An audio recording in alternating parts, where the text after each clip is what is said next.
Tonight, 10 years after 9/11, there are still people who don't believe the government's account of what happened that day.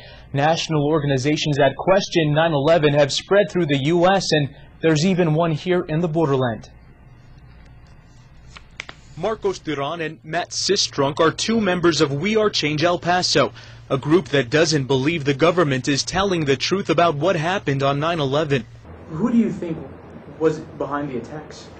You know, I really don't want to say that, okay, because I can then be categorized as a conspiracy theorist.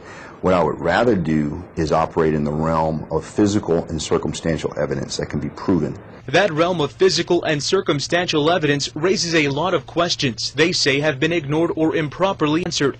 First, they say no one was allowed to properly investigate Ground Zero after the attack because the debris was immediately hauled out. And that was evidence at a crime scene. That was the destruction of a crime scene, and that in and of itself should raise questions in people's minds. Another question they ask, why did World Trade Center 7, a 47-story building that stood across from the Twin Towers, fall 7 hours after the attack? A government report blamed the collapse of Building 7 on several fires sparked by falling debris from the Twin Towers.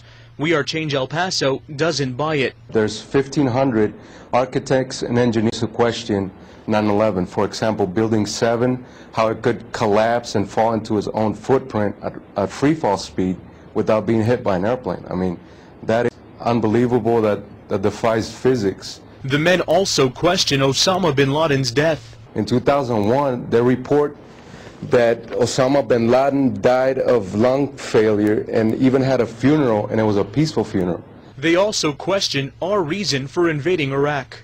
We never found weapons of mass destruction on Saddam Hussein, and he was never tied into the terrorist attacks. We Are Change El Paso members say they are not trying to be disrespectful to any of the victims of 9/11 or anyone else. Instead, they're simply questioning the government and trying to hold them responsible for what they feel has been a cover-up of the truth. This is all about freedom. This is all about truth and justice in the American way. And if we really are all about what this country stands for, we will stand up and we will demand the truth. And that's all we want, is the truth. We Are Change El Paso has about 30 members.